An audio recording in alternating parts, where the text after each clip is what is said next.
Mari, jemaat yang dikasihi Tuhan, kita akan bersama-sama memperkatakan apa yang dimaksud dengan Pentakosta ketiga dan Mazmur 91.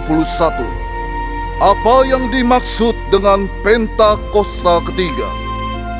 1. Pentakosta ketiga adalah pencurahan Roh Kudus yang dahsyat di zaman ini, melebihi yang terjadi di Azusa Street. 2. Pentakosta ketiga akan mengakibatkan penuaian jiwa yang terbesar dan yang terakhir sebelum Tuhan Yesus datang kembali. 3. Pentakosta ketiga akan membangkitkan generasi Yeremia, yaitu anak-anak muda yang dipenuhi Roh Kudus, cinta mati-matian kepada Tuhan Yesus, tidak kompromi terhadap dosa, dan akan bergerak untuk memenangkan jiwa. 4. Pentakosta ketiga lahir di Indonesia dan bergerak ke bangsa-bangsa. Gerakan ini dari timur ke barat dan akan kembali ke Yerusalem. 5. Pentakosta ketiga akan memberikan kuasa untuk menyelesaikan amanat agung. Dan setelah itu, Tuhan Yesus akan datang kembali. Dan mari bersama kita sepakat dan percaya mendeklarasikan firman Tuhan yang tertulis di Mazmur 91. Dalam lindungan Allah, orang yang duduk dalam lindungan yang maha tinggi dan bermalam dalam naungan yang maha kuasa akan berkata kepada Tuhan, tempat perlindunganku dan kubu pertahananku, Allahku yang kupercayai. Sungguh Dialah yang akan melepaskan engkau dari jerat penangkap burung, dari penyakit sampar yang busuk. Dengan kepaknya ia akan menudungi engkau. Di bawah sayapnya engkau akan berlindung. Kesetiaannya ialah perisai dan pagar tembok. Engkau tak usah takut terhadap kedahsyatan malam, terhadap panah yang terbang di waktu siang, terhadap penyakit sampar yang berjalan di dalam gelap, terhadap penyakit menular yang mengamuk di waktu petang. Walau 1,000 orang rebah di sisimu dan 10,000 di sebelah kananmu, tetapi itu tidak akan menimpamu. Engkau hanya menontonnya dengan matamu sendiri dan melihat pembalasan terhadap orang-orang fasik. Sebab Tuhan ialah tempat perlindunganmu, yang maha tinggi telah kau buat tempat perteduhanmu. Malapetaka tidak akan menimpa kamu, dan tulah tidak akan mendekat kepada kemahmu. Sebab malaikat-malaikatnya akan diperintahkannya kepadamu untuk menjaga engkau di segala jalan. Mereka akan menatang engkau di atas tangannya, supaya kakimu jangan terantuk kepada batu. Singa dan ular tedung akan kau langkahi. Engkau akan menginjak anak singa dan ular naga. Sungguh hatinya melekat kepadaku, maka aku akan meluputkannya. Aku akan membentenginya, sebab ia mengenal namaku. Bila ia berseru padaku, aku akan menjawab. Aku akan menyertai dia dalam kesesakan. Aku akan meluputkannya dan memuliakannya. Dengan panjang umur akan kukenyangkan dia, dan akan kuperlihatkan kepadanya keselamatan daripadaku. Haleluya! Amin.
nama Tuhan. Shalom Bapak Ibu yang dikasih Tuhan Yesus. Shalom. Sama-sama kami mengajak Bapak Ibu untuk sama-sama kita bangkit berdiri.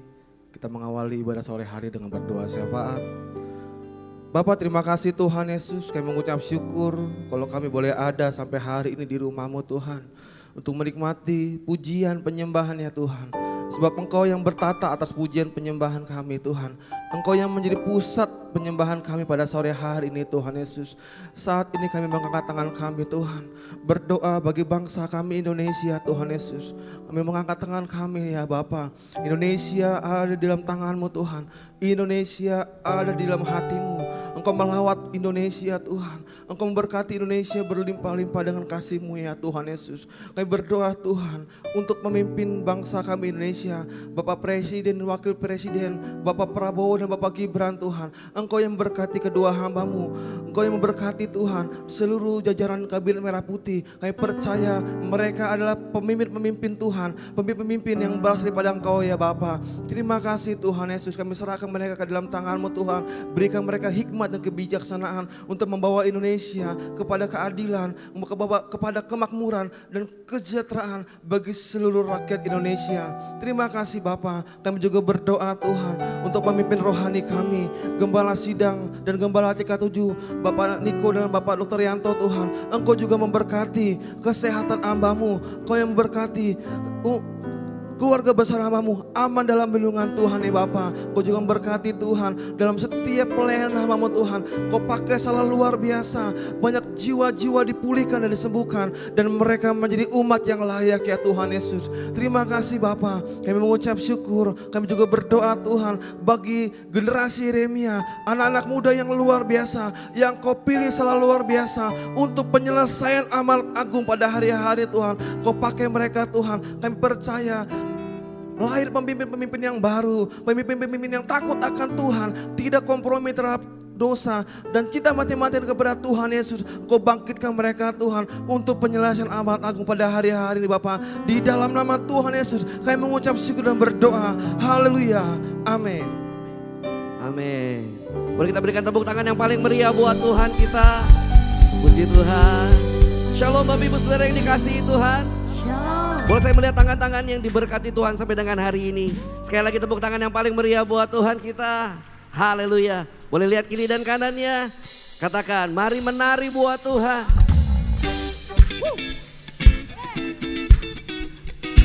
Karena sukacita Allah ada atas kita. Dan rohnya selalu menyertai setiap kita. Haleluya.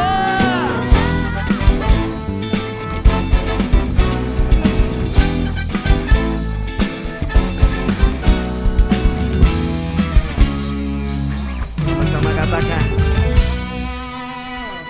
bila roh Allah ada di dalamku, bukan menari seperti Daud menari. Bila roh Allah ada di dalamku, bukan menari seperti Daud menari. Bukan menari, bukan menari, bukan menari seperti Daud menari. Bukan menari, bukan menari, bukan menari seperti Daud menari. Yang bersuka cita sorakan. Sama-sama katakan.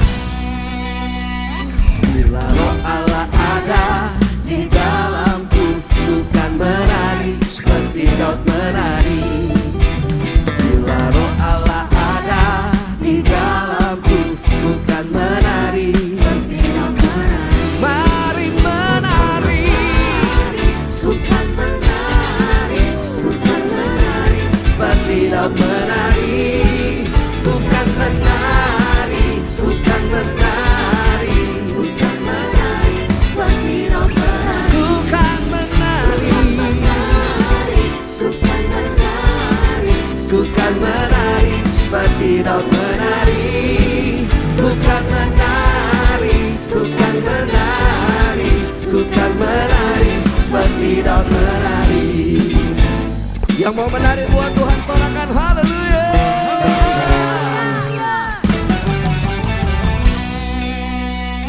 Bila roh Allah ada di dalamku, bukan menari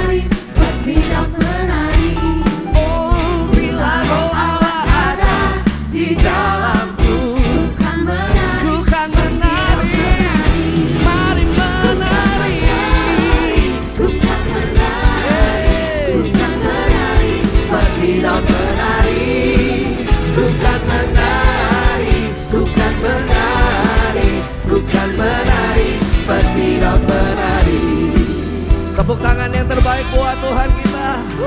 Haleluya. Sungguh tidak ada Allah yang luar biasa seperti Engkau ya Tuhan. Allah kami yang besar dan hebat. Haleluya. Sama-sama katakan, Allah mana yang besar seperti Allah kita. Allah mana yang dahsyat seperti Allah kita. Dia kuat dan berkuasa. Tiada Allah yang seperti Dia. Katakan, Allah mana yang besar seperti Allah tidak kita. ada. Allah mana yang dahsyat seperti Allah kita. Dia kuat berkuasa. Tiada Allah yang seperti Dia. Mana menari, come on. Parara, papara, parara, parara, parara, papara, parara. Jemaat Tuhan katakan, bukan menari.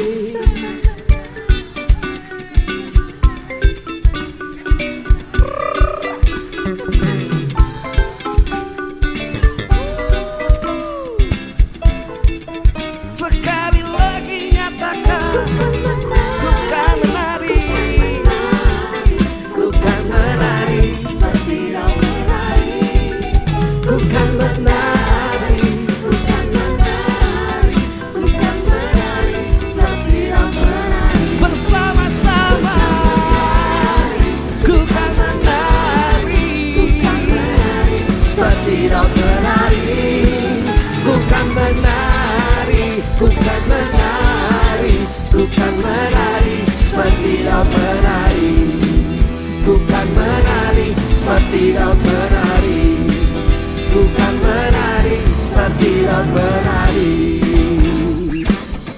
Boleh sekali lagi tepuk tangan yang paling meriah buat Allah kita yang luar biasa. Sorakan haleluya. haleluya. Yang percaya bahwa Roh Kudus ada di tengah kita, katakan amin. Mari sama-sama tepuk tangan untuk Tuhan, kebo.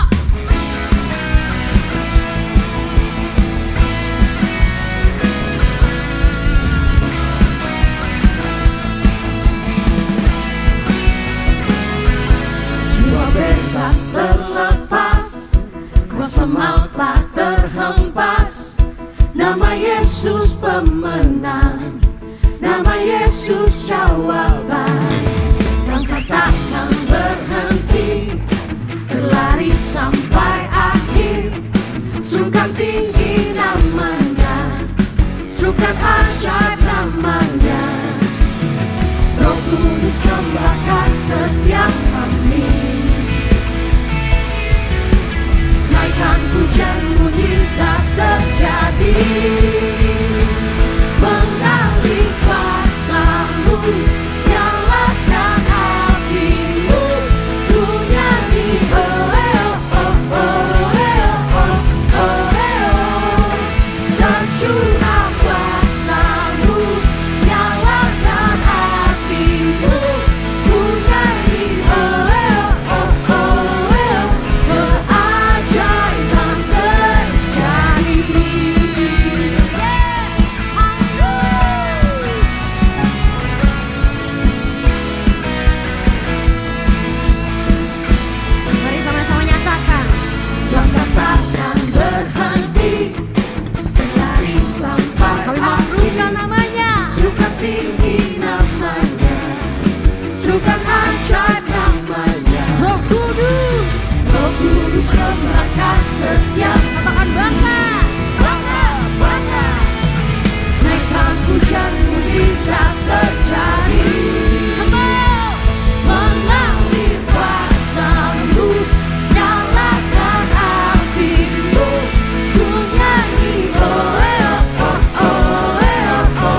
kuasanya tercurah, amin. Curah kuasa-Mu,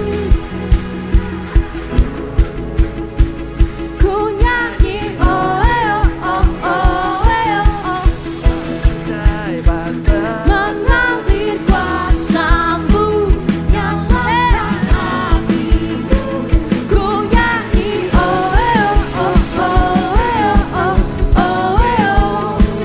Tercurah kuasa-Mu, nyalakan api-Mu, ku nyanyi oh oh oh.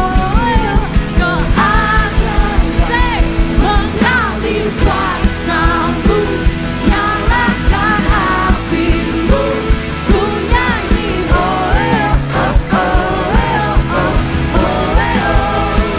Tercurah kuasa-Mu, nyalakan api-Mu, ku nyanyi oh oh.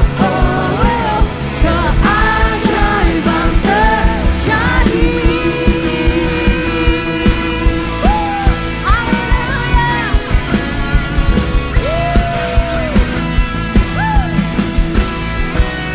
Mari sama-sama beri sorak-sorai yang terbaik untuk Tuhan.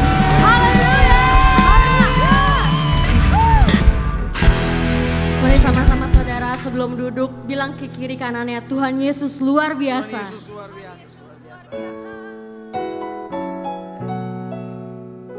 Baik, silakan duduk.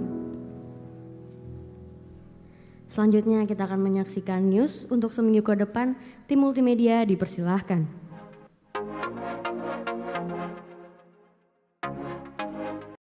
Shalom. Berikut kami sampaikan beberapa pengumuman. Ibadah raya hari Minggu 7 Desember 2025, pukul 7 dan 9 waktu Indonesia Barat, dilayani oleh Frankie Kuncoro. Engkau mengasihani mereka, Engkau menyembuhkan mereka. Mereka mempunyai banyak masalah Tuhan. Tuhan curahkan urapan kasih-Mu Tuhan. Panggil nama Yesus. Tidak ada yang mustahil bagi Tuhan.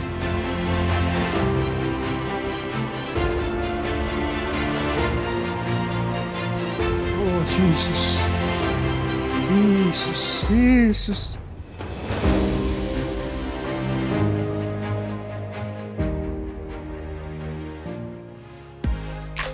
Pukul 16.30 waktu Indonesia Barat, dilayani oleh Pendeta Henry Salak Parang. GBI PRJ Mandarin pukul 9 waktu Indonesia Barat, dilayani oleh PDP Charlie Jeremia. Ibadah raya disertai dengan ibadah King's Kid, ibadah anak berkebutuhan khusus, Little Blessing Toddler, sekolah minggu, Joshua Generation Kids Church English Service, sekolah minggu Mandarin Service, ibadah Junior Church Indonesian Service, 316 Net English Service, dan ibadah 2 PM yang Adult and Couple Service.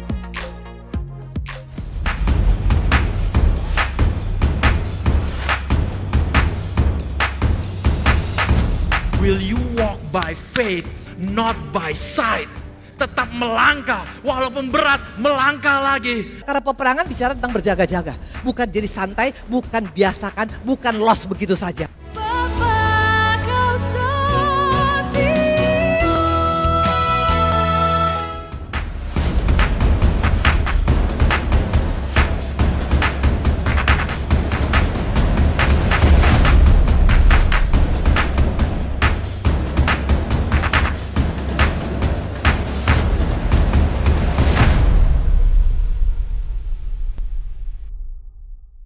Untuk dapat mengikuti ibadah tersebut, silahkan booking tiket secara online melalui apps GBI PRJ Grup CK7. Berikut adalah cara booking tiketnya. Buka GBI PRJ CK7 app di handphone Anda dan masukkan nomor handphone Anda. Lalu masukkan kode OTP yang telah dikirimkan melalui nomor WhatsApp Anda. Klik lanjutkan. Pilih event dan e-ticket.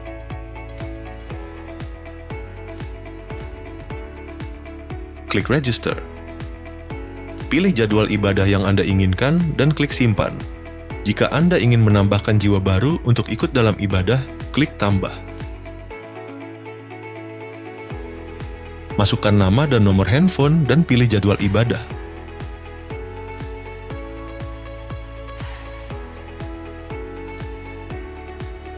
Klik Submit Registration. Klik My Ticket untuk melihat tiket Anda dan scan QR event yang sudah disediakan panitia.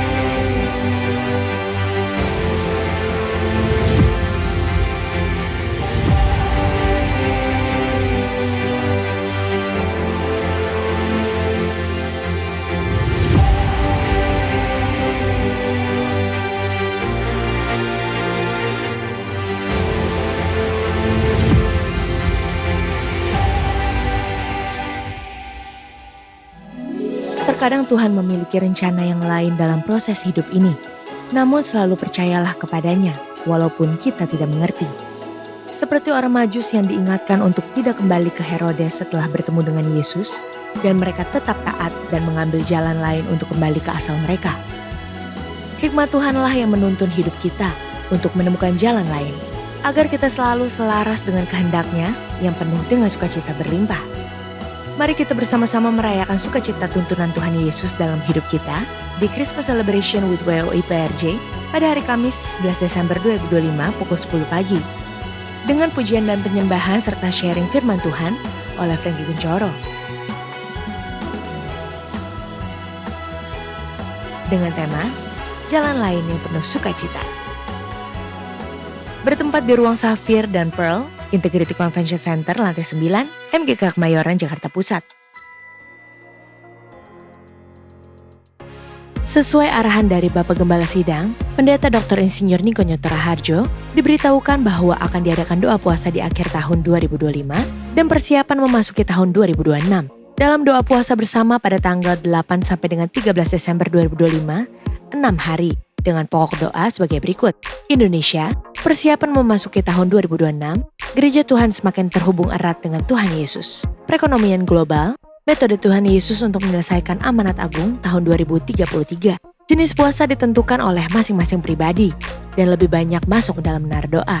Doa puasa tersebut wajib diikuti oleh seluruh pengerja dan aktivis, serta jemaat dihimbau. Berikut kami informasikan pasangan dari Jemaat GBPRJ CK7 yang akan melangsungkan pemberkatan nikah. Apabila dari Bapak Ibu ada yang keberatan atas informasi tersebut, harap dapat segera menghubungi PDP Krista Thalia di nomor WA 0856 8505 054. Untuk info lengkap mengenai persyaratan dan pendaftaran pemberkatan serta peneguhan nikah, dapat menghubungi kaunter sekretariat masing-masing cabang atau dapat dilihat di www.gbprj.org. Untuk info lengkap seluruh kegiatan GBPRJ CK7, maka Bapak Ibu dapat follow sosial media GBPRJ baik di Instagram, TikTok, maupun Facebook. Sekian pengumuman pada hari ini. Terima kasih atas perhatian Bapak Ibu sekalian. Tuhan Yesus memberkati.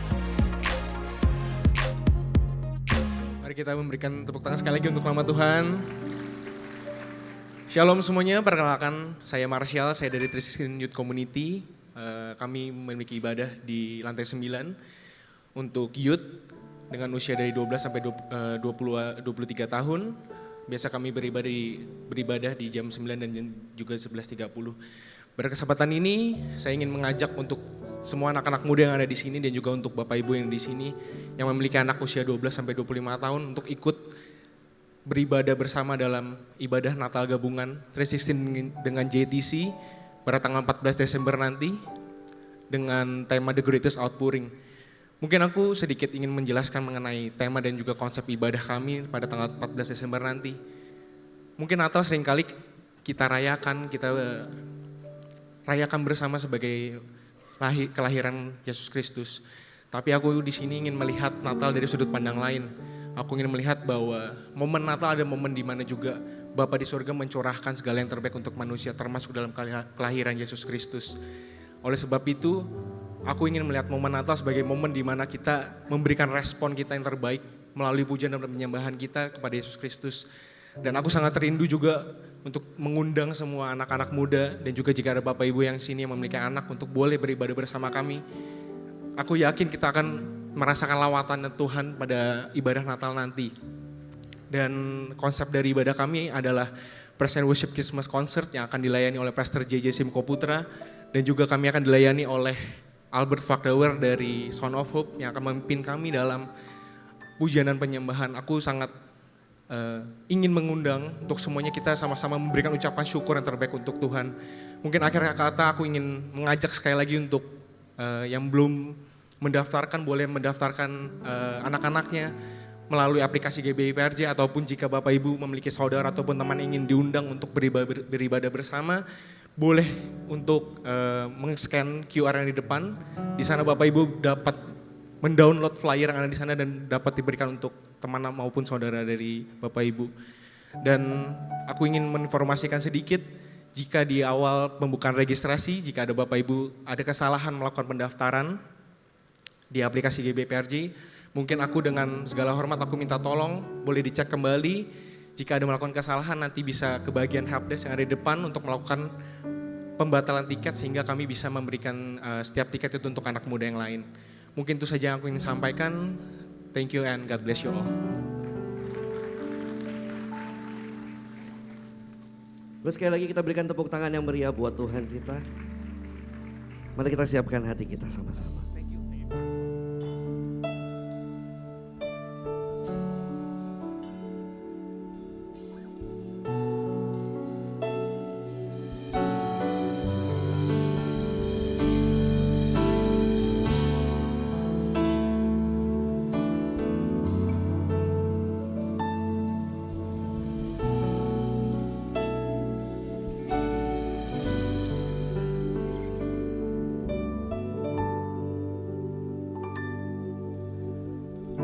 Jalanmu tak terselami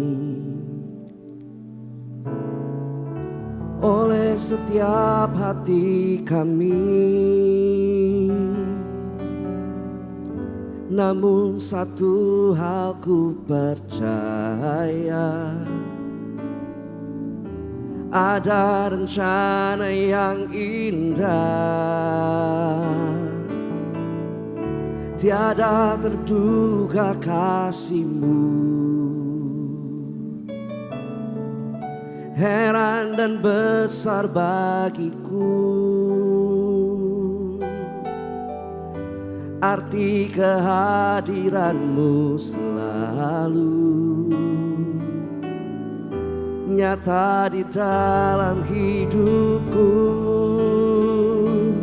Penyertaan-Mu sempurna, rancangan-Mu penuh damai, aman dan sejahtera walau di tengah badai. Ingin ku selalu bersama, rasakan keindahan arti kehadiran-Mu Tuhan. Bapak Ibu Saudara, kita tidak pernah tahu bagaimana Tuhan menjawab doa-doa kita. Tapi satu hal yang pasti bahwa Dia pasti menjawab doa. Kita tidak pernah tahu bagaimana cara Tuhan menolong kita. Tapi yang pasti Dia menolong kita. Kita tidak pernah tahu waktunya kapan Tuhan menjawab doa dan memberikan pertolongan. Tapi satu hal yang kita tahu bahwa semuanya tepat pada waktunya. Amin. Kalau Bapak Ibu Saudara hari ini masih di dalam setiap pergumulanmu, mungkin ada hal-hal yang kau doakan sampai dengan hari ini dan belum dijawab. Kita bisa lihat diri kita. Kalau hari ini kita ada sebagaimana kita ada, tidak kekurangan suatu apapun, bukan karena kita hebat dan kuat, tapi itu semua karena Tuhan yang terus menyertai setiap kita. Amin. Oleh sebab itu hari ini saya mau ajak setiap kita, di dalam setiap pergumulanmu, di dalam setiap apapun yang sedang engkau doakan, mari kita tetap memuji memuliakan Tuhan dan percaya bahwa Dia Allah yang tidak pernah meninggalkan setiap kita. yang mau berikan tepuk tangan yang paling meriah buat Tuhan kita. Haleluya.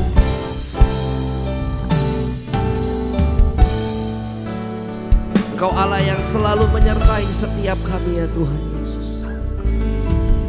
Jalanmu tak terselambi oleh setiap hati kami. Namun satu hal ku percaya, ada rencana yang indah. Tiada terduga kasih-Mu, Heran dan besar bagiku. Arti kehadiran-Mu ya Tuhan, arti kehadiran-Mu selalu nyata di dalam hidupku. Penyertaan-Mu sempurna, rancangan-Mu penuh damai, aman dan sejahtera. Walau di tengah badai, ingin ku selalu bersama, rasakan keindahan arti kehadiran-Mu Tuhan. Penyertaan-Mu sempurna, rancangan-Mu penuh damai, aman dan sejahtera. Walau di tengah badai, ingin ku selalu bersama, rasakan keindahan arti kehadiran-Mu Tuhan. Nyatakan penyertaan-Mu ya Tuhan. Penyertaan-Mu sempurna, rancangan-Mu penuh damai, aman dan sejahtera. Walau di tengah badai, bersama, rasakan keindahan arti kehadiran-Mu Tuhan. naikkan syukur-Mu, terima kasih bagi Yesus. Walau ada dalam lembah gelap, walau di dalam pergumulan, Kau tak pernah tinggalkan kami. Tangan-Mu memegang setiap kami. Walau kami tak mengerti akan rencana-Mu, tapi rancangan-Mu sempurna. Terima kasih Yesus.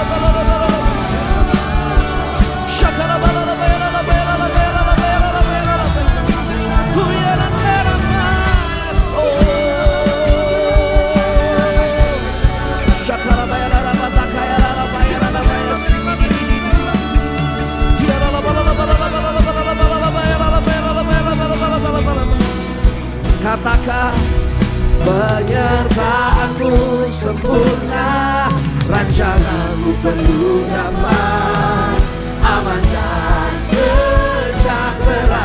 Walau di tengah badai, ingin ku selalu bersama, rasakan keindahan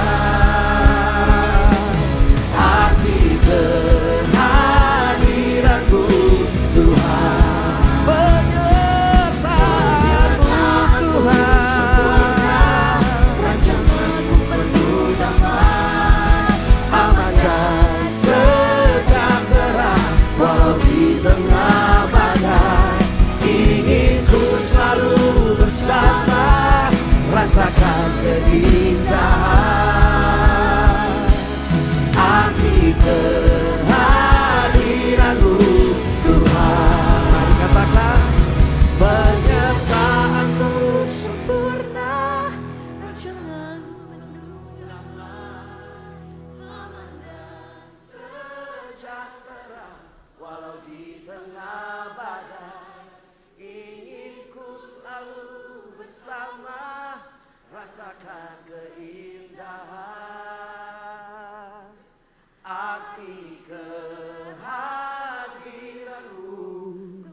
Angkat kedua tanganmu dan nyatakan, penyertaanmu sempurna, rancanganmu penuh damai, aman dan sejahtera, walau di tengah badai.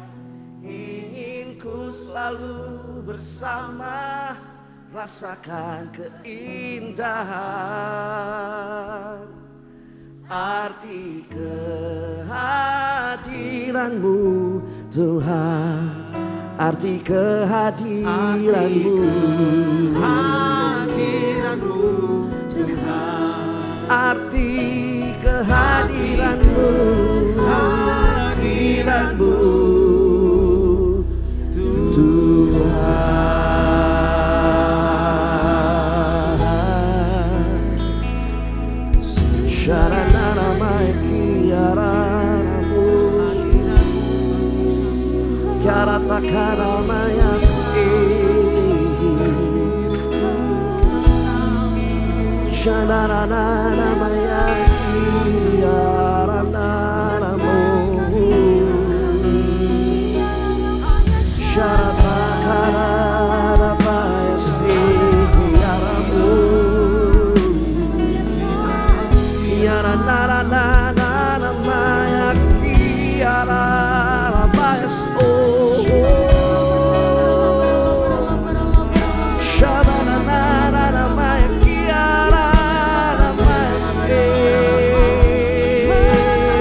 setiap kami Tuhan.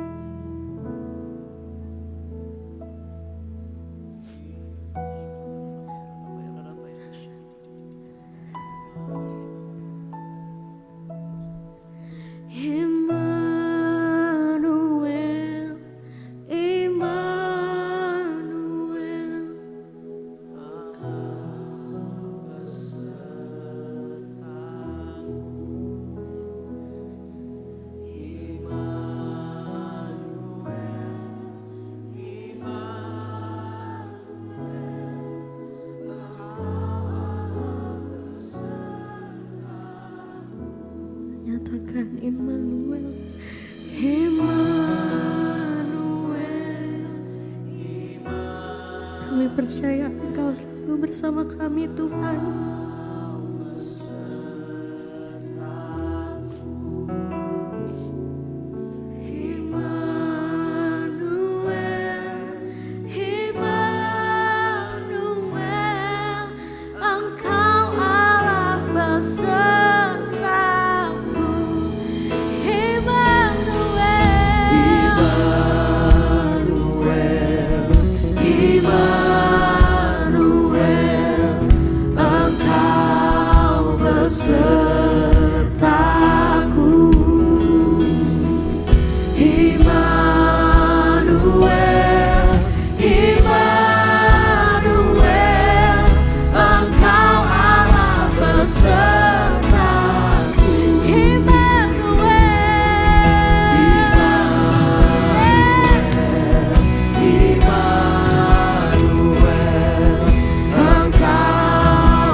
Kami mau nyatakan pada sore hari ini bahwa Engkau adalah Allah satu-satunya kepunyaan kami ya Tuhan.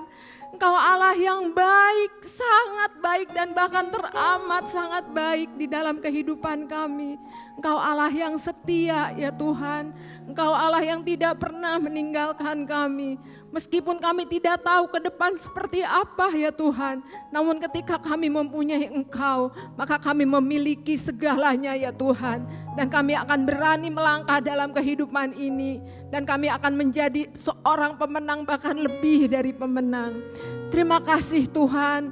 Terima kasih kalau Engkau selalu ada di dalam hidup kami. Tuhan, kiranya Engkau memberikan kami kekuatan hari demi hari, terutama melalui firman-Mu ya Tuhan. Kiranya kami mau duduk diam di bawah kaki-Mu ya Tuhan. Berikanlah telinga seorang murid kepada kami, dan Kau urapi kami masing pribadi lepas pribadi. Dan Kau urapi hamba-Mu yang tidak ada apa-apanya ini ya Tuhan. Biarlah Roh-Mu yang mengambil alih ibadah sore hari ini, dan Kau bekerja di dalam setiap kehidupan kami. Terima kasih Bapa, terima kasih. Engkau Allah yang sangat baik. Engkau satu-satu yang kami tinggikan dan kami muliakan. Hanya di dalam nama Tuhan kami yang tunggal, Raja dan Juru Selamat kami Yesus Kristus, kami berdoa dan mengucap syukur. Mari kita semua yang percaya kita katakan sama-sama, amin. Silakan duduk. Shalom saudara-saudara yang langsing-langsing dan cakep-cakep. Di sini nggak ada yang masalah berat badan kelihatannya. Saya senang sekali hadir di sini lagi di tengah-tengah kesibukan saya sebagai seorang dokter. Karena bagi saya beban berat yang ada untuk jiwa dan roh kita itu lebih penting daripada beban tubuh. Amin. Kalau pasien saya yang datang ingin meringankan tubuh, saya yakin di sini kita akan mendapatkan keringanan untuk beban jiwa dan roh kita. Amin. Nah, tema yang akan saya sampaikan hari ini adalah saling membangun. Kenapa saya sampaikan tema ini saudara? Tadi waktu saya duduk di depan, tiba-tiba Tuhan bilang sama saya bahwa tidak ada hari lain yang lebih membutuhkan kekuatan selain daripada hari-hari ini saudara. Apa saudara merasakan bahwa hari-hari ini begitu berat? Rasanya segala sesuatu itu datang silih berganti, baik itu dari segi ekonomi, dari segi politik, dari segi situasi alam, saudara. Teman-teman kita di Sumatera sedang mengalami banjir, ya, dan kebetulan sahabat saya itu dia senang mengamati banjir, jadi saya dapat informasi yang cukup update setiap hari. Jadi kata teman saya itu banjirnya tuh terus, saudara rasakan dari utara itu dari Amerika terus turun sampai sekarang nyampe Sumatera saudara. Belum lagi gempa bumi yang katanya nanti bakal ada megatrust ya. Belum lagi Gunung Merapi yang meletus di mana-mana loh saudara. Ini kalau saudara lihat di berita, bahkan ada yang bilang katanya ada yang 12.000 tahun gak meletus, sekarang meletus. Jadi kelihatannya bertubi-tubi saudara. Tadi Tuhan bilang sama saya, waktu saya duduk tadi, sampaikan mengenai hal ini karena gak ada hari lain yang kita perlu dikuatkan saudara. Selain daripada hari-hari ini, amin. Ya. Nah, saya ingin memulai dengan suatu cerita, mungkin saudara ada yang pernah mendengar kisah ini. Ini adalah The Miracle of Hudson River, ya. Jadi keajaiban Sungai Hudson. Jadi dulu tahun 2009 saudara, ada sebuah pesawat Amerika itu baru saja lepas landas dari New York, ya. Kemudian ketika dia lepas landas, dia menabrak sekawanan angsa di udara sehingga mesinnya mati dan akhirnya pesawat ini jatuh, saudara. Nah, untungnya jatuhnya ini jatuh ke sungai, namanya ini Sungai Hudson. Banyak penumpangnya, ada 150 orang dan termasuk 3 pramugarinya dan 2 awak pilotnya saudara. Dan ajaibnya semuanya dari mereka itu selamat, enggak ada satupun korban. Dan makanya dinamakan keajaiban Sungai Hudson. Kenapa mereka bisa selamat? Padahal saat itu udara sangat dingin saudara, bahkan air danaunya tuh sebagian besar sudah membeku. Itu mustahil untuk orang bisa bertahan ketika jatuh di sana saudara. Kenapa bisa selamat? Karena banyak kapal yang lewat sana dan mereka ngirimkan bantuan saudara. Jadi mereka menepi dan itu sungguh suatu kebetulan yang sangat beruntung saudara. Jadi semua mereka itu diselamatkan dengan sekoci ataupun kapal-kapal kecil saudara. Saya berpikir ketika saya mendengar cerita ini, saya bilang, kalau aja mereka mau reunian, apa mungkin juga mereka sudah melakukan reunian itu saudara, mungkin mereka akan berkata satu sama lain, aduh Saya pikir saya mati loh. Saudara bayangkan pesawat jatuh itu dari ketinggian luar biasa. Ternyata saya nggak jadi mati. Saya diselamatkan. Dan itu bukan karena hebatnya saya. Tapi karena ada sekoci yang datang nolong saya. Mungkin orang lain lagi akan berkata, saya pikir saya udah di alam lain. Kalau aja nggak ada yang datang nyelamatin, saya pasti udah nggak ada di sini. Jadi rasanya kalau mereka reunian saudara, mereka punya rasa kebersamaan yang kuat ya. Ada ikatan yang mempersatukan karena mereka itu telah diselamatkan secara ajaib saudara. Mereka yang seharusnya mati, tapi mereka hidup. Nah saudara tahu nggak? Kita semua itu adalah orang-orang ini saudara. Kita yang seharusnya mati, tapi sekarang kita hidup. Itu ikatan kita saudara. Apa yang membuat kita hidup? Kita diselamatkan oleh kasih karunia Allah yang gak layak kita terima saudara. Makanya tadi ketika Tuhan bilang sama saya, kamu lihat deh jemaat-jemaat di sore hari ini. Betapa aku mengasihi mereka. Saya tadi nangis saudara, saya bilang Tuhan Engkau sungguh baik, Engkau sangat baik. Satu jiwa pun diperhitungkan sama Tuhan saudara. Saya ajak saudara baca di Ibrani 10 ayat 19. Ini adalah ikatan yang mempersatukan kita saudara. Kita baca di ayat 19.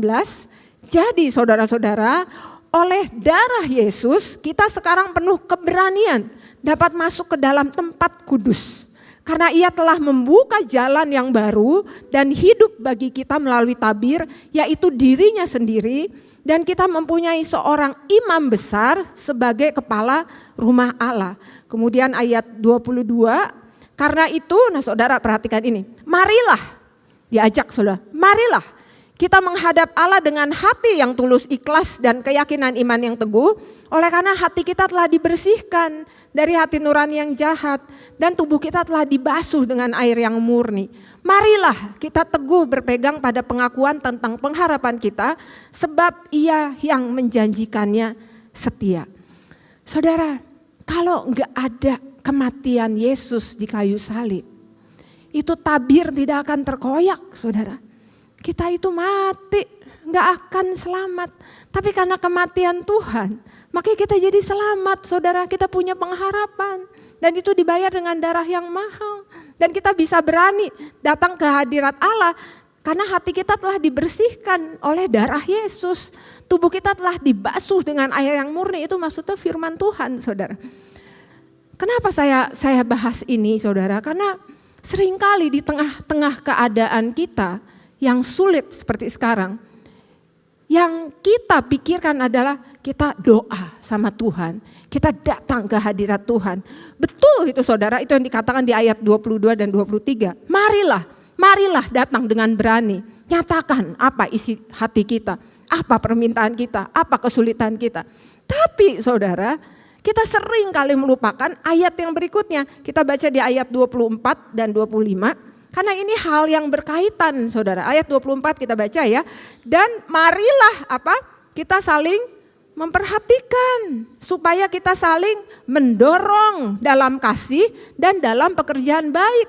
Janganlah kita menjauhkan diri dari pertemuan-pertemuan ibadah kita seperti dibiasakan oleh beberapa orang, tetapi marilah kita saling menasihati dan semakin giat melakukannya menjelang apa saudara?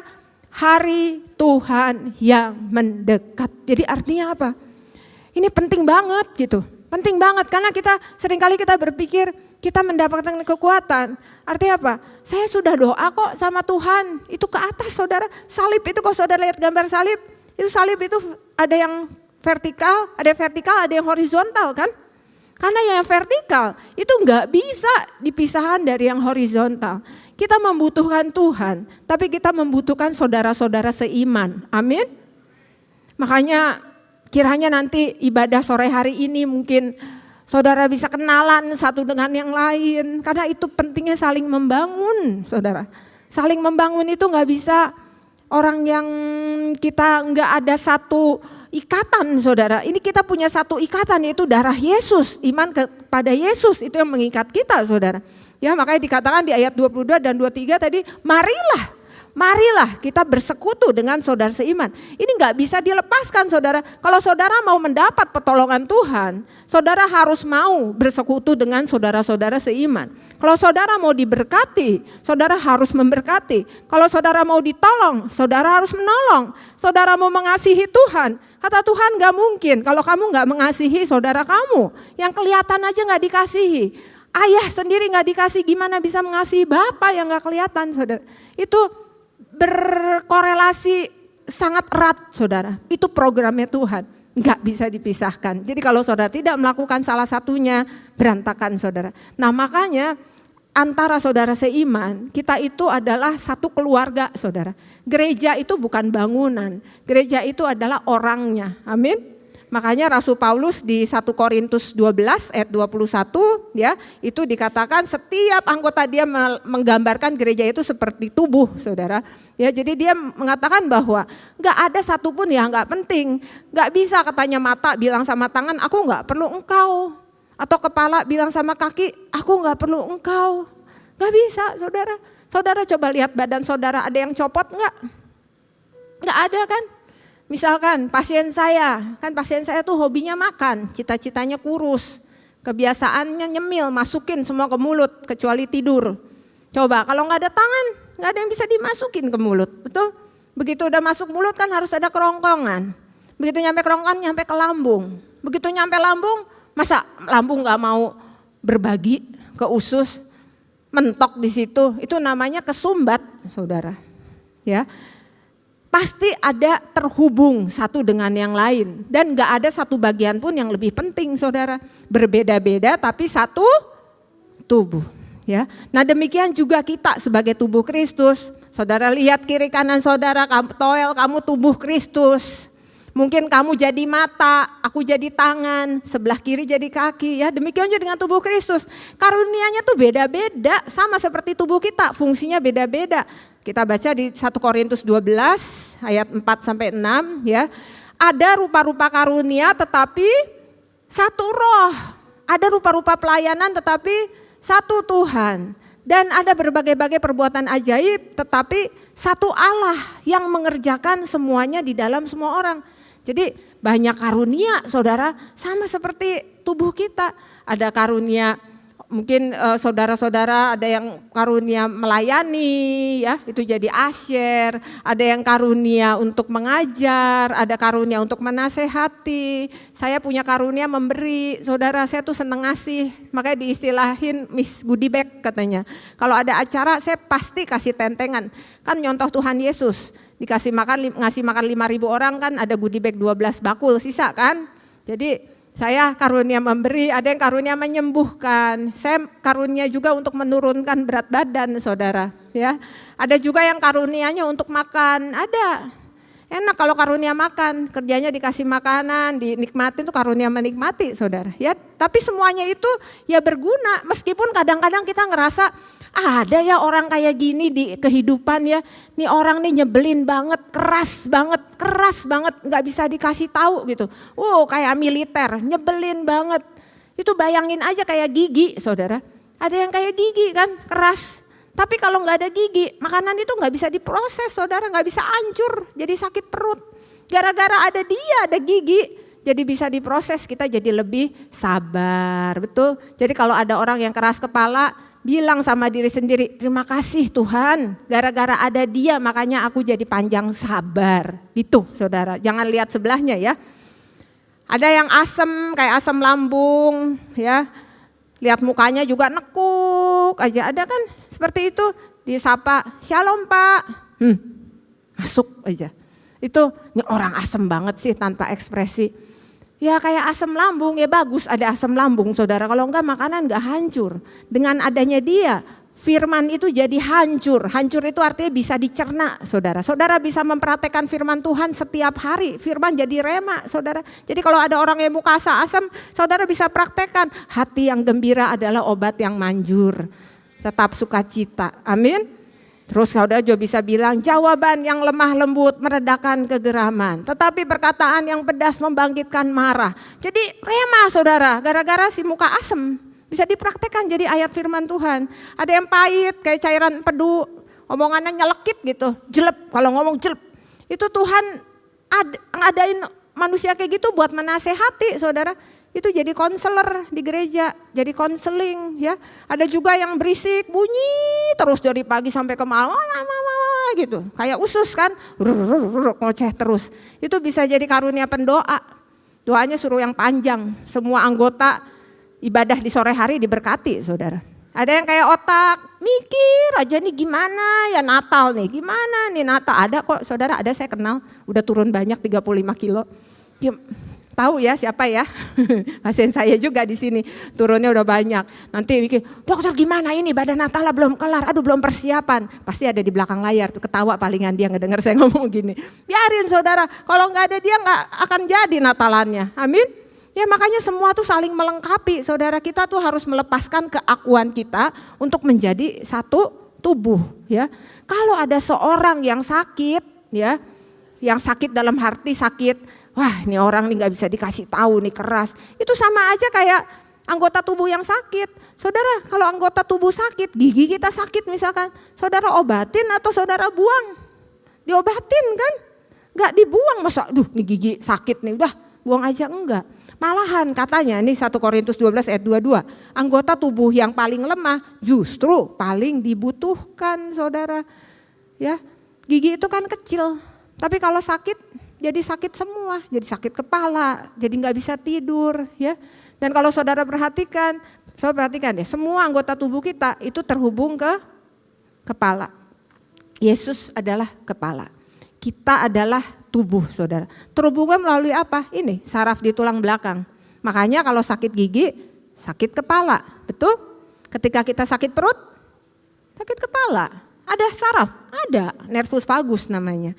Ketika kita sakit hati, sakit kepala kan? Masa kita sakit hati jadi sakit kaki? Enggak kan, sakit hati jadi sakit kepala karena semua itu connect ke sini saudara. Kaki dan tangan juga terhubung ke kepala. Betul? Jadi nggak ada kaki dan tangan bisa ngatur diri sendiri, nggak ada saudara. Semuanya itu terhubung ke Tuhan Yesus. Kita harus terhubung ke Tuhan dan kita harus terhubung ke sesama kita saudara. Bukannya saling nyinyir, saling benci ya. Tapi saling nopang, saling dukung, saling membangun apalagi di masa-masa seperti ini saudara. Saya punya karunia untuk menurunkan ya. Ini salah satu contoh yang sudah berhasil diringankan bebannya dan saya diizinkan Tuhan untuk membantu beberapa hamba-hamba Tuhan. Saya suka bilang sama mereka, Bapak harus turun karena itu tadi ayat di Ibrani 10 menjelang kedatangan hari Tuhan. Nanti kalau keberatan gak keangkat loh, keberatan udah naik turun lagi, keberatan soalnya saudara, makin berat makin susah naiknya. Itu di sebelah situ mungkin saudara kenal ya, itu ada Pastor Gilbert udah turun. Oh ini belum diupdate saudara, udah hampir 30 kilo beliau turunnya. Kemudian ada Pak Gembala Sidang di tengah, juga udah sehat. Terus di bawah ada Pak Jesse Lantang, minggu depan dilayani sama Frankie Kuncoro ya. Frankie Kuncara juga udah turun banyak. Sari juga udah turun ya, Pak Welyar. Waktu Pak Welyar datang pertama kali tuh, nafasnya susah karena kan beliau nyanyi. Sekarang dia bisa nyanyi lantang saudara, makasih ya dokter, kata saya bisa nyanyi lantang. Beliau diberkati karena diturunkan berat badannya. Saya juga diberkati dengan lagu-lagu penyembahan dari beliau. Jadi semuanya tuh saling melengkapi. Ngerti ya saudara ya. Jadi jangan saling nyinyir, jangan saling ngiri. Justru saling rangkul saudara. Amin. Ya. Di bagian saudara masing-masing. Nah kalau saudara lihat di perjanjian baru, kata kamu harus menasehati satu sama lain, kamu harus menghibur satu sama lain, mengampuni satu sama lain, mengasihi, mendoakan, kamu harus melayani, menguatkan satu sama lain. Itu 100 kali loh disebut di situ saudara. Jadi kelihatannya seperti tema utama untuk gereja saudara. Berbeda sama dunia, kalau dunia itu fokusnya adalah kita harus jadi orang mandiri, betul? Semakin mandiri, berdiri di kaki sendiri, semakin sukses. Prinsip Tuhan selalu berkebalikan, saudara. Tuhan bilang apa? Kita perlu satu sama lain. Manusia itu nggak bisa berdiri sendiri, saudara. Manusia itu harus tolong menolong. Kita lihat di Alkitab ya, apa yang Tuhan katakan bahwa kita perlu orang lain, saudara. Ini kita baca sama-sama yuk. Ini baca dengan suara yang keras ya, terutama bagi yang masih jomblo. Katanya ibadah keempat katanya banyak yang masih jomblo katanya. Katanya tadi di belakang, ya mudah-mudahan enggak. Kita baca sama-sama ya. 1, 2, 3. Tuhan Allah berfirman, tidak baik kalau manusia itu seorang diri saja. Aku akan menjadikan penolong baginya yang sepadan dengan dia. Katakan amin. Banyak banget jomblonya. Bener, saudara perlu penolong, keras banget saudara, jomblonya banyak artinya. Bener tadi ibu yang di ruang tunggu, ya katanya banyak anak muda katanya. Saudara perlu pasangan hidup itu. Ya, saudara perlu penolong. Saudara perlu teman. Di sini bukan berarti cuma pasangan hidup, saudara tuh perlu teman. Jadi nggak bisa tuh saya bisa lakukan dengan diri sendiri, nggak bisa saudara. Prinsip Tuhan beda. Pertama kali Tuhan bilang tidak baik itu di sini loh. Tidak baik itu di sini. Ketika Adam nggak punya teman. Jadi kita tuh perlu orang lain saudara. Karena kita makhluk sosial. Ya makanya di Alkitab kita diibaratkan sebagai binatang apa? Domba ya. Domba itu nggak bisa hidup sendiri. Kalau saudara nonton film Shaun the Sheep, domba itu kan selalu dalam kawanan. Kalau domba sendirian mati saudara, itu pasti diterkam serigala, pasti nggak bisa. Domba itu harus dalam satu kawanan, ya. Dan sifatnya itu sangat ngikut-ngikut orang, ngikut-ngikut domba gitu, ngikut-ngikut temennya. Jadi rumput tetangga lebih hijau. Makanya nggak heran kan, saudara perhatiin deh, kalau ada sesuatu yang lagi viral gitu, ya. Misalkan kalau diet mah IF, nah ikutan IF semua. Nanti lagi keto semua. Nanti lagi padel semuanya. Posting padel di mana-mana. Kenapa? Karena Alkitab udah bilang, kita tuh domba, bukan kucing. Kalau kucing Tuhan bilang gembalakanlah kucing-kucingku. Kucing itu bisa hidup sendirian, saudara perhatiin deh. Kucing itu lonely ya. Makanya diajarin doa juga kan doa Bapa kami. Bukan doa Bapa gue gitu. Bapakku yang ada di surga, enggak kan? Bapak kami yang ada di surga. Nah ini hasil penelitian saudara. Dikatakan ya, orang yang cenderung dekat dengan keluarganya itu enggak akan cepat mati saudara. Jadi kalau suami istri yang mengharapkan istrinya cepat mati ya jauh-jauhin aja saudara. Mati ben. Ini kenapa? Mungkin seperti Amsal 18 ayat 1. Orang yang menyendiri mencari keinginannya, amarahnya meledak terhadap setiap pertimbangan. Jadi marah-marah saudara, kalau sendirian tuh marah-marah. Jadi kalau orang yang suka marah-marah, suami atau istri saudara suka marah-marah, coba saudara perhatiin, jangan-jangan kurang temen ya. Sendirian itu bikin cepat marah saudara. Kemudian penelitian yang berikutnya, ini menarik saudara, penelitian berikutnya. Ternyata orang yang kesepian itu efeknya terhadap kesehatan itu sama buruknya seperti orang yang gemuk, orang yang obesitas. Membuat apa kalau kesepian? Sama seperti orang gemuk. Jadi gak bisa tidur, daya tahan tubuh jadi lemah, jadi cepat sakit, jadi cepat lupa, demensia. Ditanya apa lupa. Tadi ibadah khotbahnya apa? Lupa. Yang saya ingat itu aja tuh pasiennya dokter udah pada turun gitu saudara. Karena kemarin juga saya pelayanan di Bogor, saya diminta untuk bawain yang keras, makanan keras, saya bawa sekeras-kerasnya saudara, saya bahas tentang mempelai Kristus. Kemudian ada WA yang datang dari pendeta siapa gitu, saya pikir dia mau menanyain mengenai materi gitu ya. Pertanyaannya apa saudara? Dokter mau tanya dong kalau intermittent fasting yang tadi dokter bilang di depan gimana? Ngomonginnya soal mempelai Kristus, nanyanya intermittent fasting, gagal fokus ya. Jadi itu kesendirian tuh bikin demensia, bikin cepat cemas, meningkatkan resiko penyakit jantung dan kanker. Jadi sama saudara seperti obesitas. Saya waktu pas baca ini ya, saya berpikir gini, ini kalau pasien saya baca ini, kesimpulan mereka itu pasti kayak gini, kalau gitu lebih baik makan es krim dan donat rame-rame ya dok ya, daripada makan sayur rebus sendirian. Enggak juga ya, ini saya ngelihat gambar ini saya jadi kasihan. Kasihan ya, udah obesitas sendirian lagi. Kasihan amat, itu double-double saudara, dua-duanya punya double efek gitu ya. Cuma kalau saudara bilang saya enggak sendirian kok, saya enggak sendirian, follower saya banyak, yang like saya juga banyak. Kalau saya posting story saya lihat, yang ngeliatnya banyak banget. Kesendirian itu bukan masalah itu saudara, bukan masalah fisik, itu masalah hati. Ya, kenapa? Karena yang tadi dibilang di awal bahwa kita terdiri dari 3. Tubuh, jiwa, dan roh. Jadi yang punya kebutuhan itu bukan tubuh aja, tapi roh dan jiwa kita. Contoh, kenapa ini topiknya mengenai kita harus saling membangun. Artinya kita harus tumbuh, harus berkembang roh dan jiwanya.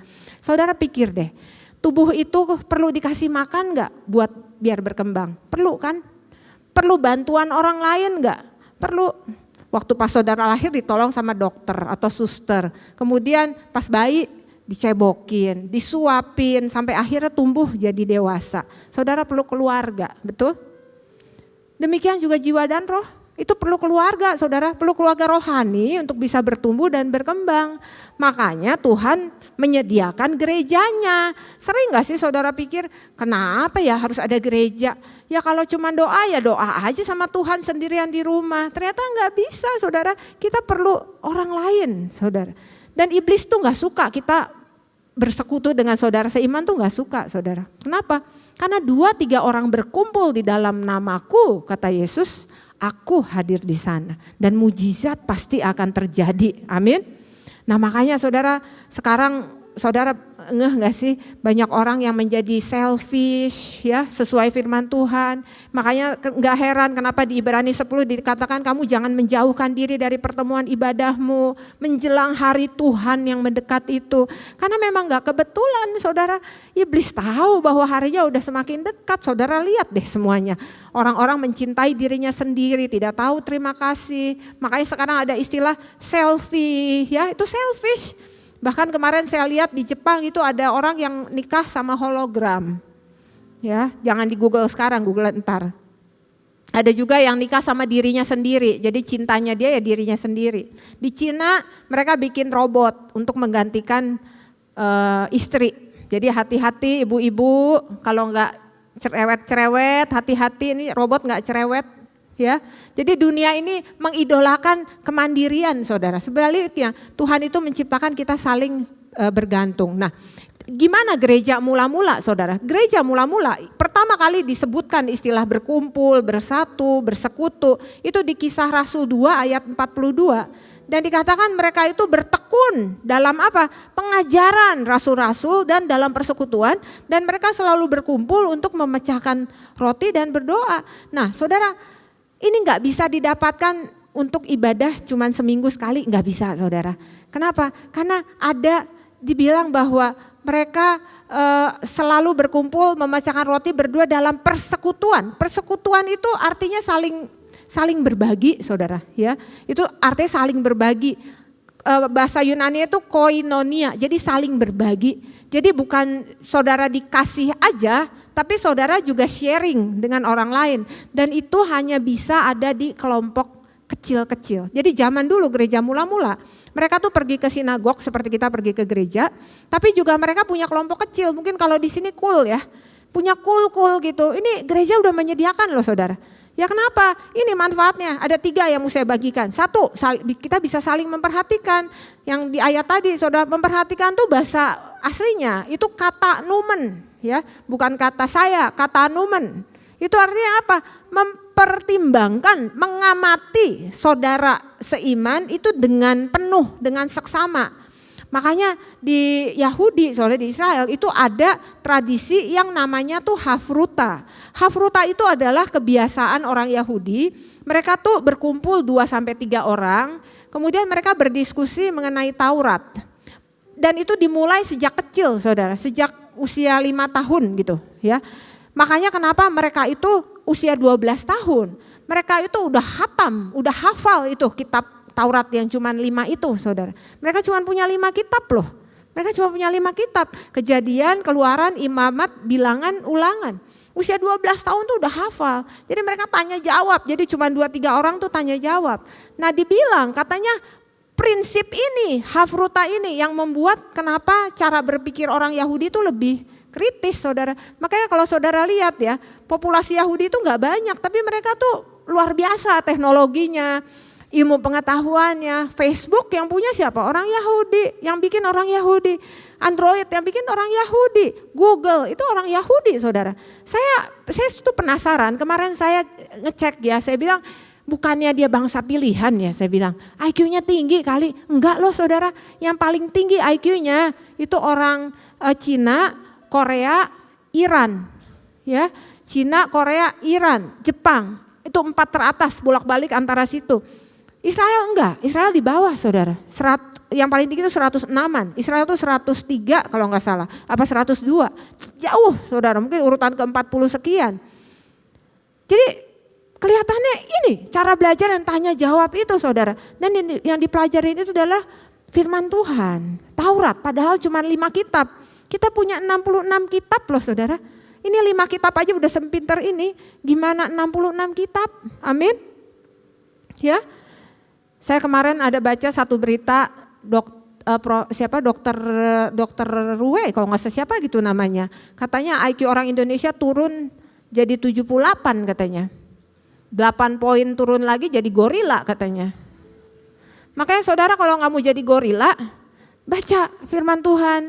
Soalnya firman Tuhan itu sudah terbukti loh mencerdaskan. Kenapa saudara kita baca di 2 Timotius 3 ayat 16? Ya, karena segala tulisan diilhamkan Allah bermanfaat untuk mengajar, menyatakan kesalahan, memperbaiki kelakuan, mendidik orang dalam kebenaran. Kenapa? Ya karena Tuhan yang nyiptain kita. Di mana-mana tuh kalau misal ya kita beli laptop ini bukan laptop, so, ini iPad ya, iPhone misalkan. Siapa yang paling tahu cara pakainya, cara benerinnya kalau ada kerusakan? Ya yang nyiptain kan, ada buku petunjuk. Kita siapa yang nyiptainnya?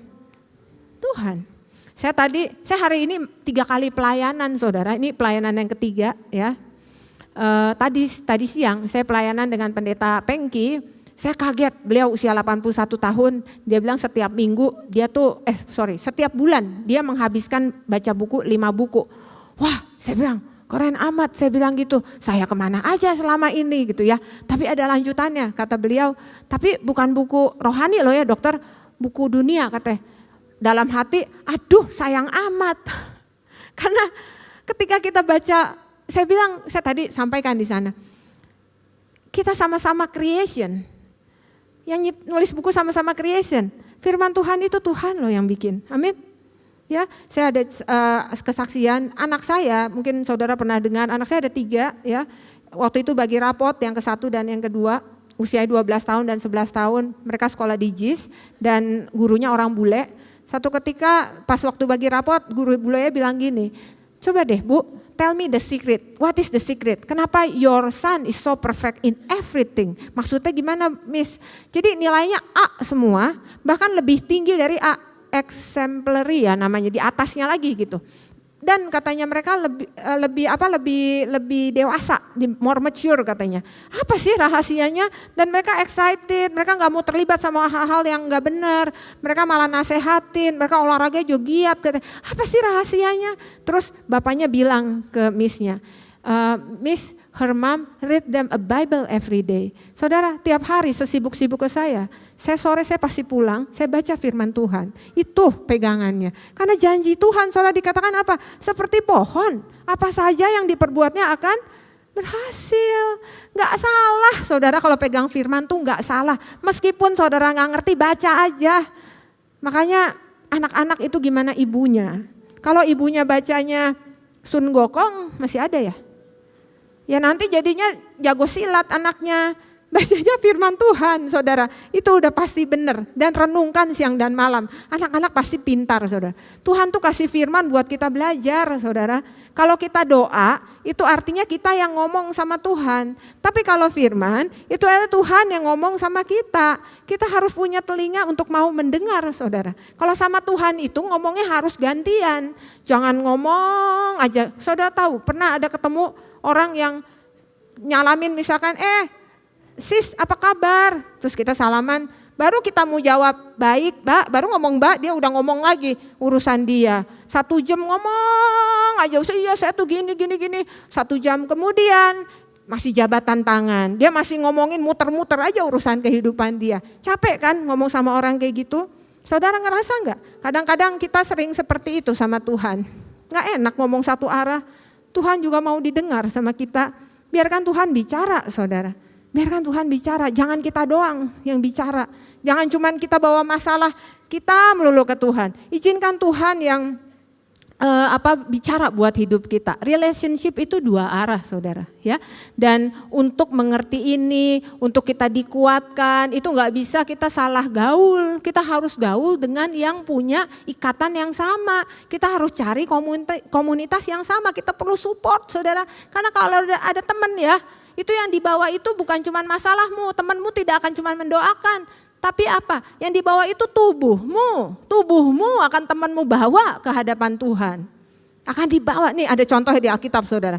Maksudnya saudara akan ayo ikut ayo ikut gereja, ayo jangan malas gitu. Dibawa, saudara. Ini contohnya, saudara, di Lukas 5 ya. Lukas 5 ayat 18 dan 19.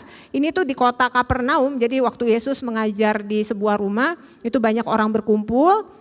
Lalu yang terjadi seperti ini, saudara. Datang beberapa orang mengusung seorang lumpuh di atas tempat tidur. Mereka berusaha membawa dia masuk dan meletakkannya di hadapan Yesus. Karena mereka tidak dapat membawanya masuk, berhubung banyak orang di situ. Naik mereka ke atap rumah, lalu membongkar atap itu. Menurunkan orang itu dengan tempat tidurnya ke tengah-tengah orang banyak tepat di depan Yesus. Dan akhirnya apa hasil ceritanya? Orang itu dipulihkan. Saudara bayangkan, kalau saudara punya komunitas teman-teman yang baik, saudara punya masalah, saudara gak bisa jalan, saudara pincang dalam hal rohani, saudara pincang keuangan, saudara pincang kesehatan, saudara akan dibawa dengan bagaimanapun caranya, saudara, ke hadapan Tuhan. Dan saudara akan diberikan kemenangan, amin. Gereja itu tempat metamorfosis, saudara. Nah, saudara bandingkan dengan orang pincang satu lagi, itu di Yohanes 5 ayat 7. Saudara bandingkan ya, ini orang pincang yang sudah 38 tahun sakit di tepi kolam Bethesda. Gak punya teman, saudara, gak ada yang nyemplungin dia ke kolam. Karena harus ada yang bawa dia ke kolam supaya dia bisa sembuh. Jadi yang pertama dicemplungin itu sembuh, gak pernah bisa, saudara. Karena banyak orang sakit di sana. Dan akhirnya Tuhan Yesus yang datang sendiri. Saudara mau Tuhan Yesus datang sendiri tapi nunggu 38 tahun, atau saudara mau punya teman-teman yang saling mendukung, ayo. Kan mendingan lebih cepat kan. Kemudian Yesus tanya, maukah kau sembuh? Kata orang sakit itu, Tuhan gak ada orang yang menurunkan aku ke dalam kolam itu. Dan sementara aku jalan ke kolam itu, orang lain udah turun mendahului aku. Gak ada komunitas, saudara. Kita perlu teman, amin. Ya, katakan kanan kiri, ayo kita sahabatan. Sahabatan, jangan gak kenal, masa jemaat sore gak ada yang kenal satu sama lain. Ya, dikatakan di Pengkhotbah 4 ayat 9, berdua lebih baik daripada seorang diri. Karena mereka menerima upah yang baik dalam jeripaya mereka. Karena kalau mereka jatuh, yang seorang mengangkat temannya, tetapi wahai orang yang jatuh yang tidak mempunyai orang lain untuk mengangkatnya. Nah, saudara, cuman yang harus diperhatikan adalah kita harus memilih komunitas.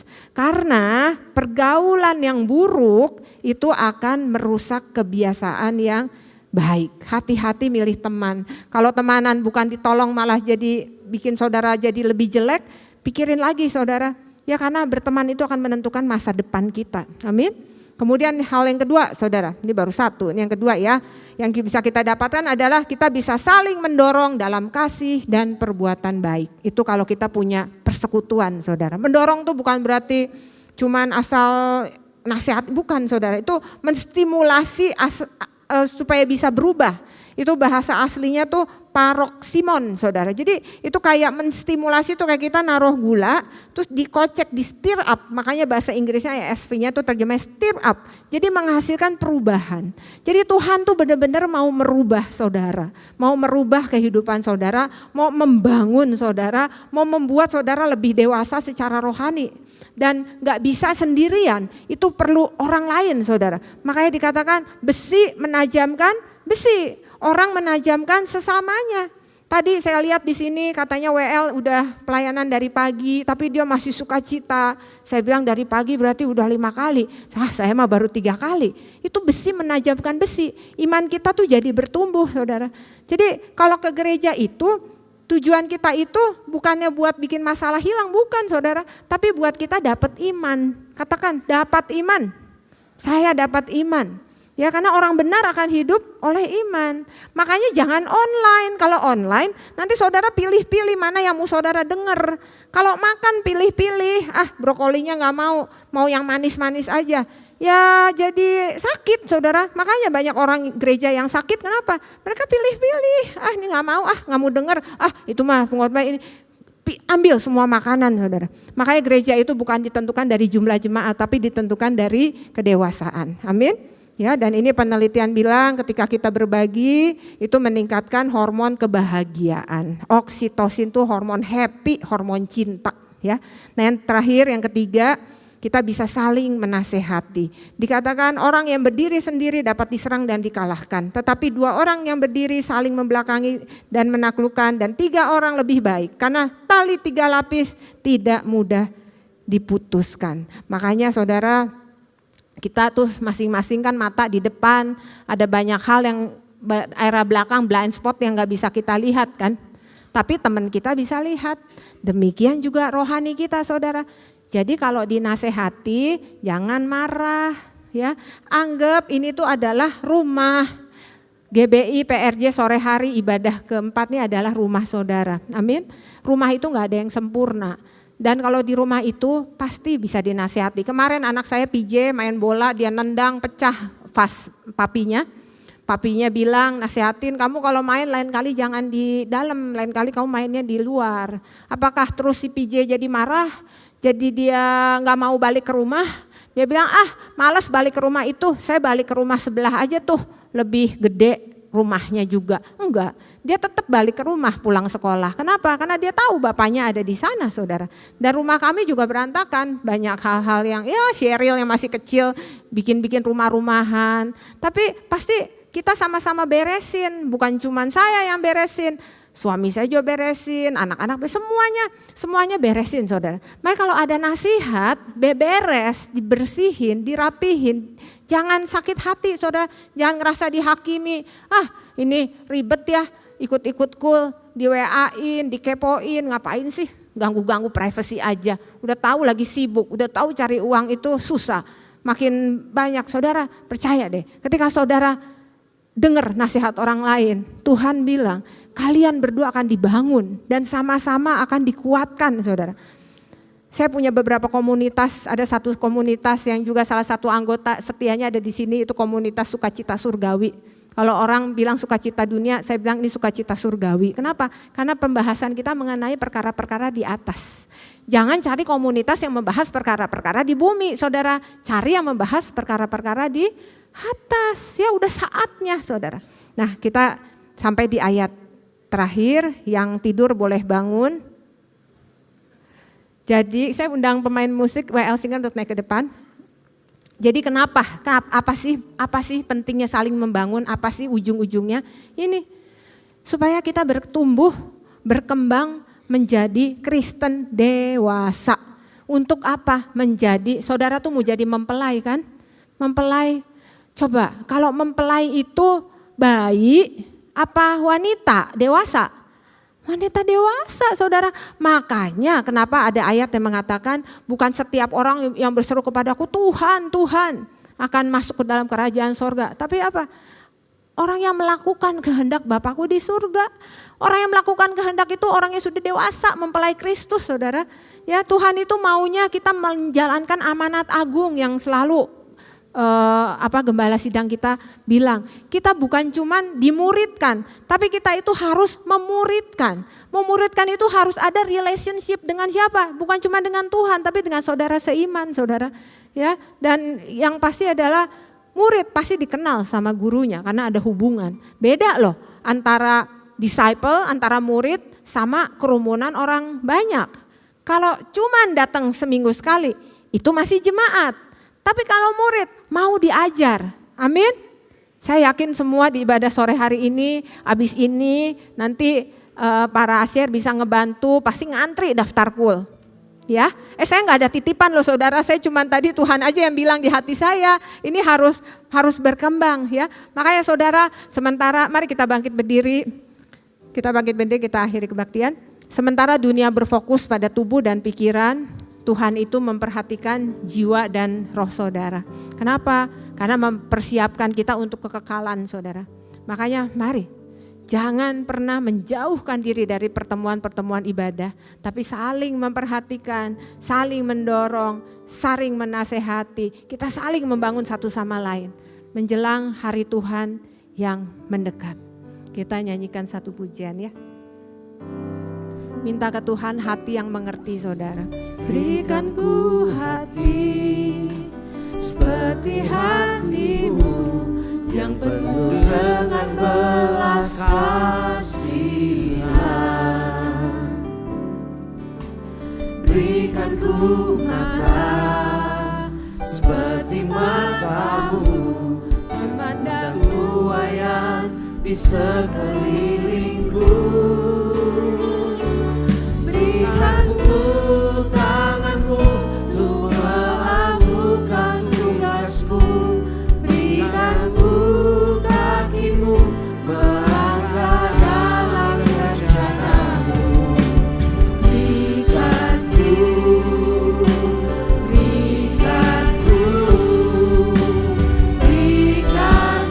hatimu. Katakan sekali lagi saudara. Berikan ku hati seperti hatimu yang penuh dengan belas kasihan.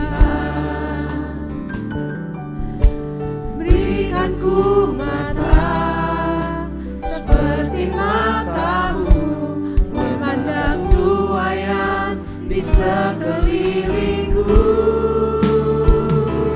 Berikan ku tanganmu untuk melakukan tugasku. Berikan ku kakimu melangkah dalam rencanamu. Berikan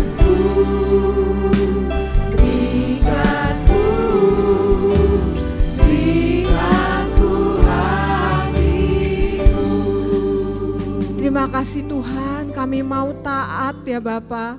Jadikanlah kami alat-Mu di bumi ini ya Tuhan.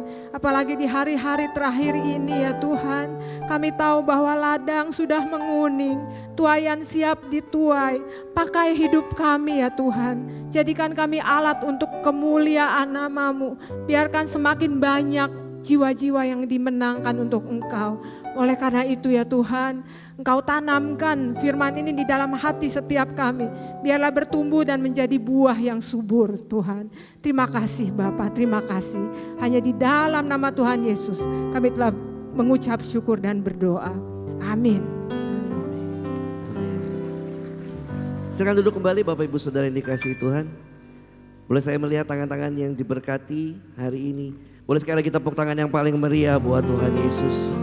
Atas nama Gembala, seluruh pengerja dan juga jemaat mengucapkan banyak terima kasih untuk Dr. Cici yang sudah memberkati dengan kebenaran firman Tuhan. Tuhan Yesus memberkati dokter dan keluarga berlimpah-limpah. Puji nama Tuhan. Dan di kesempatan yang baik ini kami juga mau menyambut apakah ada dari Bapak Ibu Saudara yang baru pertama kali hadir beribadah bersama dengan kami di GBI PRJ, bisa angkat tangannya. Apakah ada? Ada di depan, ada juga di sebelah kanan. Puji Tuhan, mari kita berikan tepuk tangan yang paling meriah pada Tuhan Yesus. Selamat datang, selamat beribadah di tempat ini. Untuk Bapak Ibu Saudara jiwa baru bisa scan QR Code yang ada di layar untuk mengisi biodata jiwa baru. Dan tiba saatnya kita akan memberikan persembahan. Mari siapkan yang terbaik Bapak Ibu Saudara. Untuk Bapak Ibu Saudara yang membutuhkan amplop persembahan bisa angkat tangannya. Maka teman-teman pengerja dengan cepat akan melayani Bapak Ibu Saudara sekalian. Dan untuk Bapak Ibu Saudara yang memberikan persembahan dengan menggunakan QR Code yang ada di depan bangku Bapak Ibu Saudara ataupun di depan layar, pastikan bahwa rekening penerimanya adalah kolekte GBI PRJ.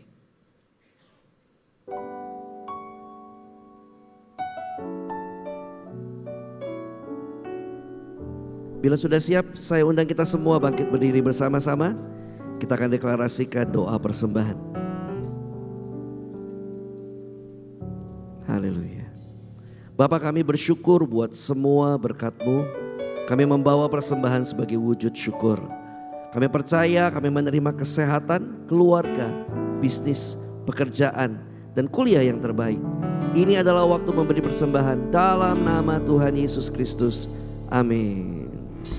Segalanya yang ku miliki, semuanya daripadamu.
mengakhiri ibadah di sore hari ini dan mari kita berdoa.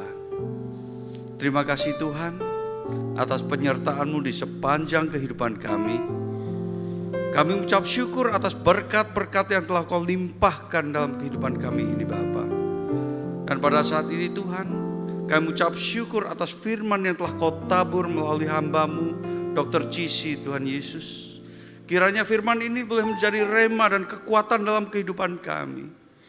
Kami berdoa Tuhan untuk hamba-Mu, kiranya Kau terus mengurapi hamba-Mu, memakai lebih dahsyat lagi Tuhan. Kau berkati berlimpah-limpah, Kau berikan kesehatan yang terbaik, Kau jaga, Kau lindungi keluarga besarnya Tuhan. Terima kasih Bapa. Kami juga berdoa untuk jemaat-Mu yang hadir di tempat ini Tuhan. Kiranya yang sakit Kau sembuhkan, yang terikat Kau lepaskan Tuhan Yesus, yang terbeban masalah keluarga, bisnis, usaha, pekerjaan Tuhan, Kau pulihkan Tuhan Yesus. Kau berikan kesempatan-kesempatan yang baru, peluang-peluang yang baru. Apapun yang dilakukan Tuhan, biarlah Kau buatnya berhasil dan beruntung. Terima kasih Tuhan Yesus. Sekarang kami akan mengangkat tangan kami untuk menerima berkat yang terbaik daripada-Mu.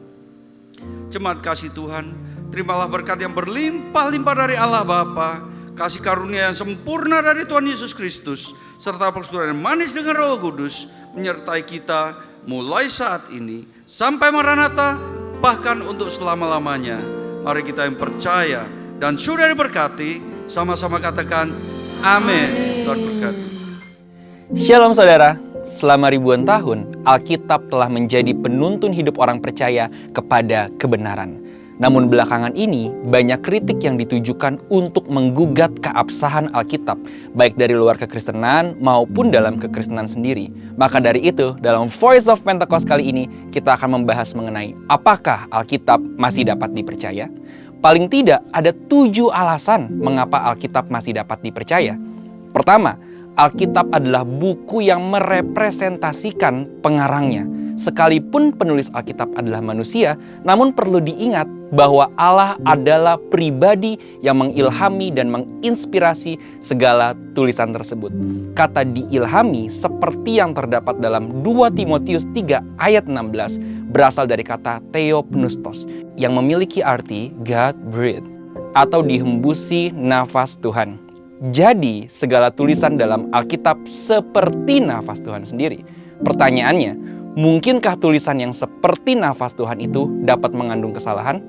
Alkitab merepresentasikan gambaran Allah yang sempurna.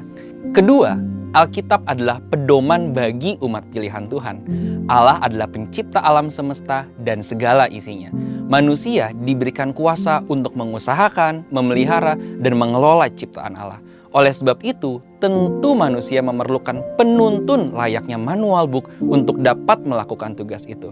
Selama ribuan tahun ini, firman Tuhan telah menjadi penuntun yang sempurna bagi kehidupan manusia. Ketiga, Alkitab menyatakan kebenaran. Karena Allah dapat dipercaya, maka Alkitab juga dapat dipercaya sampai kepada hal-hal kecil sekalipun. Sebagai contoh, bila pada sebuah surat kabar ditemukan ada bagian kecil yang berisi kebohongan atau hoax, maka akan berdampak pada kredibilitas seluruh isi surat kabar tersebut, bahkan perusahaan penerbitnya. Mereka akan mulai kehilangan kepercayaan publik sekalipun hanya berisi sedikit kebohongan.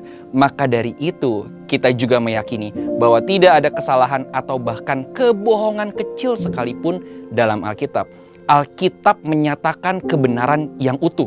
Ketika berbicara tentang surga, Alkitab berbicara kebenaran. Ketika berbicara tentang dunia, Alkitab berbicara kebenaran. Ketika berbicara tentang penghukuman, Alkitab berbicara kebenaran. Keempat, Alkitab bersifat kekal. Kebenaran Alkitab dapat diaplikasikan baik kemarin, hari ini, maupun masa yang akan datang. Sekalipun sudah ditulis ribuan tahun yang lalu, Alkitab tidak pernah out of date, melainkan selalu up to date.